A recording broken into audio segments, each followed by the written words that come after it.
Welcome back to the Journey to Leadership podcast, leadership and management insights to engage, educate, and empower. The aim of this podcast is to provide leaders at all levels of organizations with the tactics and techniques to dramatically increase effectiveness, productivity, and results in their business. I am Corey Atkinson, your leadership and performance coach, head of learning and development at CSPN. And since these podcasts are for all of you, my listeners, I'd love to get your thoughts. If you'd like to get insight on a specific topic or situation, ask a question, or give us feedback on what you like or want to hear more of, please let me know. Please email me directly at Corey, Corey, at mycspn.com. And follow me on LinkedIn, Corey Atkinson, and at CSPN, the Customer Service Professional Network. So let's get started. Today, we're talking about reflection. We do not learn from experience only. We learn from reflecting on experience as well. When I'm designing an immersive learning experience, facilitating a challenging leadership case scenario discussion, or conducting an executive coaching session, one of my favorite aspects is the debrief. Taking a moment to look back, to review with a closer look at what's happened and what did we notice and what would we do differently next time. Unlike in life, this is the time when the participants, the audience, or the coachee gets to stop the live action, and go back to the instant replay. We all love it when we are watching sports and the commentators review a previous play, frame by frame, second by second. We get to appreciate the art of athleticism. And when it comes to real life, being able to rewind and broaden our perspective only deepens the learning and life experience. So, as you look back on the days, weeks, and months that have passed by this year, how have you and what have you noticed about how you've demonstrated your leadership ability? Have you been there to guide your people to achieve the results they need and the results you want? Have you been there for them in the tough times and the triumphant ones? You see, leaders who master the competencies of inspiring trust and fostering resilience get higher productivity, increased team morale, loyalty, retention, creativity, and a bunch of other benefits by just those competencies. Because, of course, we know trust is foundational to a leader and it impacts companies' results more than any other single thing. Trust impacts results more than any other single thing. And when employees trust a leader, they completely buy into where the leader's direction is going and they are all in. So take a moment in this time of your business and your organizations as we wrap up the year and reflect on that year and debrief for yourself. Where did you step up? What stood out for you? As I do this, and I take a moment to step back, the one moment that steps out for me and really made me reflect was when I was on flight 1642. You see, earlier this year, I was on flight 1642. It was a long flight heading home. I was heading home after a intensive keynote presentation and leading a number of panel discussions and seminars. I had just gotten on my 8 p.m. flight and I pushed back my seat back and I was closing my eyes to take a nap when the ring or the ding of the fasten seatbelt light went on, started to blink and started to blink. And then the pilot came on. Ladies and gentlemen, this is Captain Wilson. I've just turned on the fasten seatbelt sign. As we expected, we will be going through a zone of turbulence from both wind and rain. Please return to your seats and keep your seatbelts fastened. Thank you very much. Flight attendants and cabin crew, please also be seated. And then we hit one or two bumps where the plane would suddenly drop 2 feet and then level off again. Everything was calm, and then the bumps became more frequent. After a few minutes, another announcement came over the PA system. Hello everyone, Captain Wilson here again. Due to the turbulence, we will not be offering your beverage service at this time, due to the unexpected turbulence that we are experiencing. I do apologize. Click.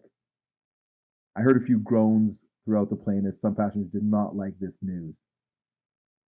I did a quick peek over my seat to look back on the plane and scan the faces of some of the passengers and just get a sense of what was going on. and I could see from behind me that many of them were becoming a little worried.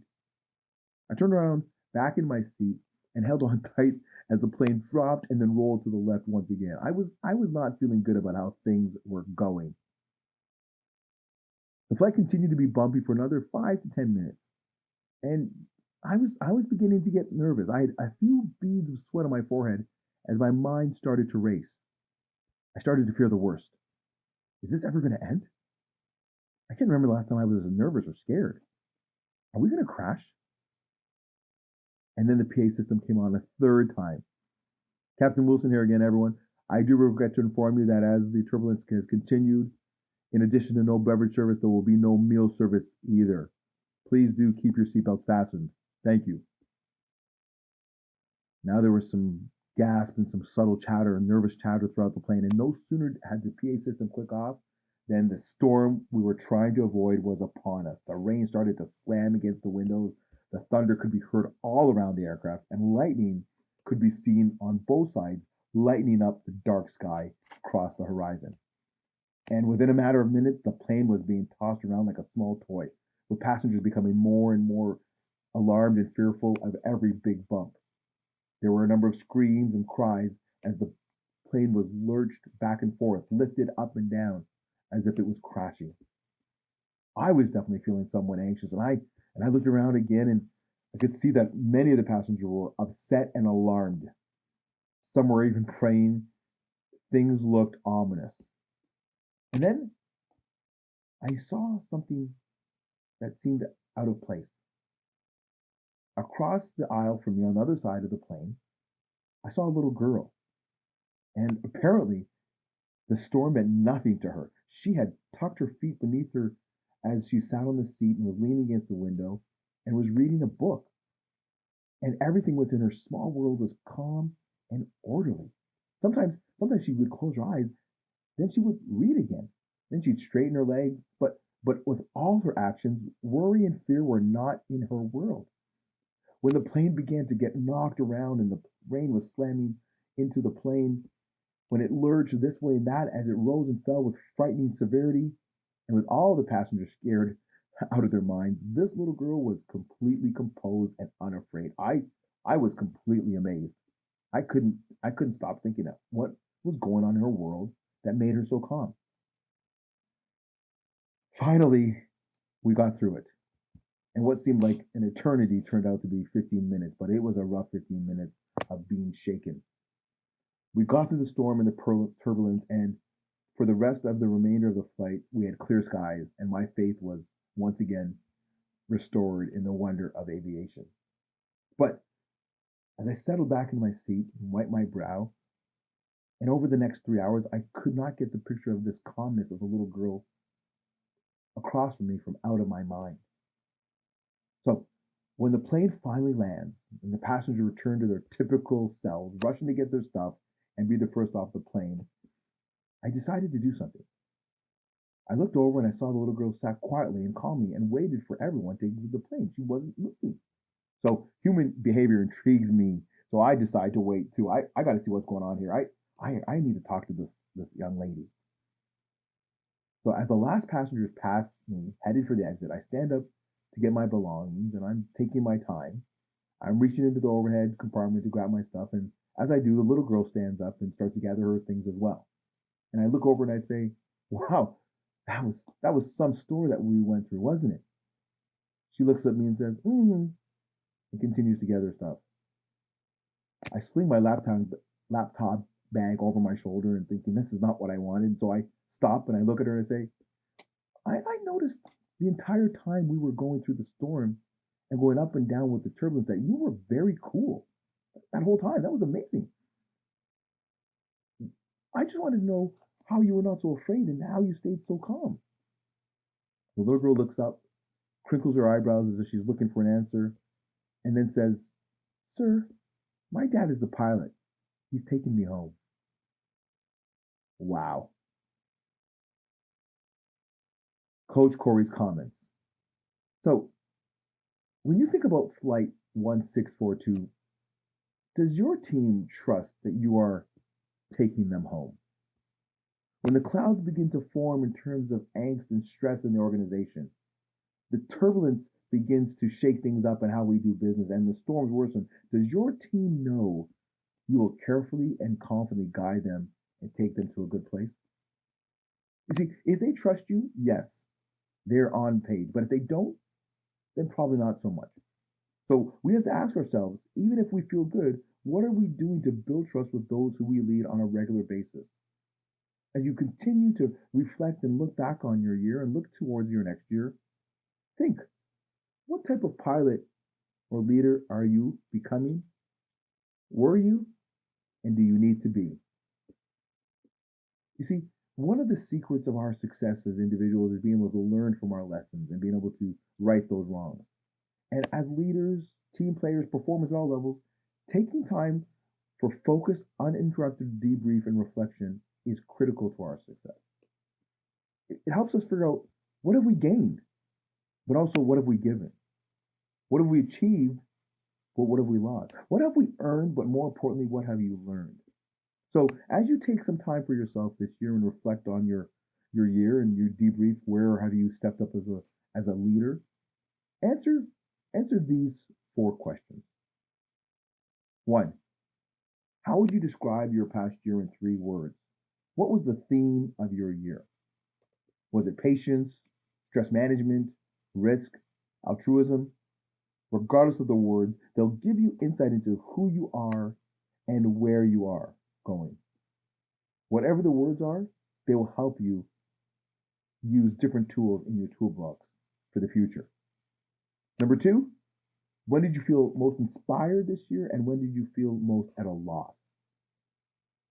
Recognizing our achievements and what helped us step up to the plate is important. We need to celebrate even the smallest wins, but we also have to look at our own failures because that's important. It can be tough, but it is necessary. And to move forward, we must be honest about where we were not successful and how we can right those wrongs. And the third question, what lessons have you learned? Obviously, as a VP of Learning and Development, I believe we should always be learning. So, what lessons did life teach you over this past time? What will you do differently in the future? Identifying and understanding your lessons learned, which can only happen in reflection, can help all of us grow and be ready for similar situations in the future. As we continue to move into this world of change and technology and uh, angst, it is critical that when we go through these experiences, we step back because as adults, as humans, we learn not just in doing, but in reflecting what we've done to take action again. So that's our podcast for today. Please connect with me through our website, mycspn.com. You will find information about our customizable learning processes and experiences, our consulting, upcoming events, and client success stories. All of our podcasts are on our archives page, so please go there to see what else we've been talking about. As well, you can reach out to me on LinkedIn or email me directly at Corey, Corey, at mycspn.com. I love getting your thoughts, your comments, and your questions. And because community is the key to our journey to leadership and life, I've got a great offer for you, the listeners. When you post a positive review of the podcast, I'll send you my CSPN Gotta See This reading list, a collection of books, articles, blogs, infographics, and more that my clients and I have found extremely helpful for maximizing leadership, implementing management strategies, and delivering memorable experiences for clients, customers, colleagues, and employees. So please post your review. I'll send the list immediately. My name is Corey Atkinson, the Leadership and Performance Coach at CSPN. I hope you really enjoyed listening and looking forward to seeing you on your journey to leadership. Thank you for joining me and have a fabulous day.